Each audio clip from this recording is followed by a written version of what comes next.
நண்பர்களே வணக்கம். தெற்கு ரயில்வேயினுடைய பயணிகள் நலன் ஆலோசனை குழு கூட்டம் இன்றைய தினம் தெற்கு ரயில்வேயினுடைய பொது மேலாளர் திரு ஆர்.என். சிங் அவர்கள் தலைமையில் நடைபெற்றது. இந்த கூட்டத்தை முன்னிட்டு நான் எழுப்பியிருந்த சுமார் 40க்கும் மேற்பட்ட கோரிக்கைகளை எழுத்துப்பூர்வமான பதில் என்பது தெற்கு ரயில்வே கொடுத்திருக்கிறது.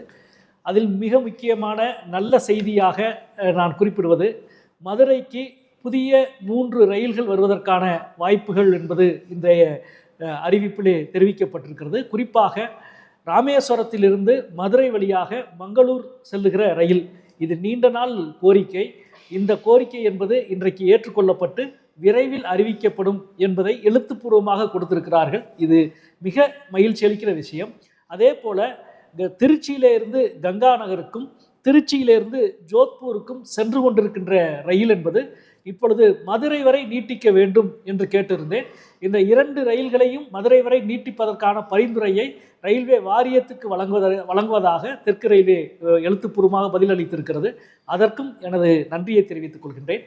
அதே போல திருப்பரங்குன்றம், கூடல் நகர் உள்ளிட்ட 5க்கும் மேற்பட்ட ரயில் நிலையங்களினுடைய அடிப்படை வசதிகள் மேம்படுத்த கோரிக்கை வைத்திருந்தேன். அதற்கும் நல்ல பதிலை அளித்திருக்கிறார்கள் என்பதை முதலிலே தெரிவித்துக் கொள்கிறேன். அதே போல நம்முடைய எக்மோர் எழும்பூர் ரயில் நிலையம், அதில் முதலுதவி சிகிச்சை மையம் என்பது கடந்த காலங்களில் செயல்பட்டு வந்தது. சமீப மாதங்களில் 3-4 மாதமாக அங்கே முதலுதவி சிகிச்சை மையம் என்பது செயல்படாமல் இருக்கிறது. ஒவ்வொரு நாளும் சுமார் 50-60,000 பயணிகள் இறங்கி ஏறுகிற அந்த ரயில் நிலையத்தில் ஒரு அவசர சிகிச்சை மையம் என்பது மிக மிக முக்கியமானது.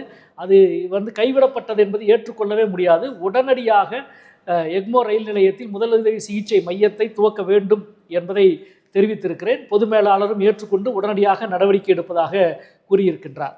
தமிழ்நாட்டு மக்கள் மிகவும் கவலைப்பட வேண்டிய மிக முக்கியமான செய்தி என்னவென்றால், தமிழ்நாட்டினுடைய மிக முக்கியமான நகரங்களினுடைய ரயில் நிலையங்கள், குறிப்பாக மதுரை, கோவை, திருநெல்வேலி, ராமேஸ்வரம், திருச்செந்தூர் போன்ற மிக முக்கியமான ரயில் நிலையங்கள் அனைத்தும் புதிய ரயில்கள் சார்ந்த கோரிக்கை வைத்தால் இட நெருக்கடியால் புதிய ரயில்கள் இயக்க முடியாது என்ற பதில்தான் மீண்டும் மீண்டும் சொல்லப்படுகிறது.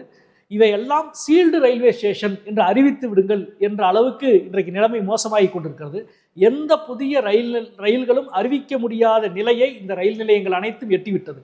அப்படி என்றால் அடுத்து என்ன செய்ய போகிறோம் என்பதற்கான பதிலே இவர்களிடம் இல்லை. இன்னும் சொல்லப்போனால் கடந்த 10 ஆண்டுகளாக தமிழ்நாட்டுக்கு ஒரு புதிய வழித்தடத்தை கூட ஒன்றிய அரசு அறிவிக்கவில்லை. ஒரு புதிய வழித்தடத்தை கூட உருவாக்குவதற்கான முழு நிதியும் தரவில்லை. இதனுடைய தேக்க நிலையை இன்றைக்கு நாம் கண்கூடாக பார்க்கின்றோம். மதுரை, கோவை உள்ளிட்ட பெரிய நகரங்களின் ரயில் நிலையங்களே முற்றுப்பெற்ற நிலையில் இன்றைக்கு வந்திருக்கிறது. இது தமிழ்நாட்டினுடைய ரயில்வே துறை சார்ந்த வளர்ச்சிக்கு, தமிழ்நாட்டினுடைய பொது வளர்ச்சிக்கு மிக அபாயகரமான ஒரு நிலைமையை இது எடுத்து காட்டுகிறது.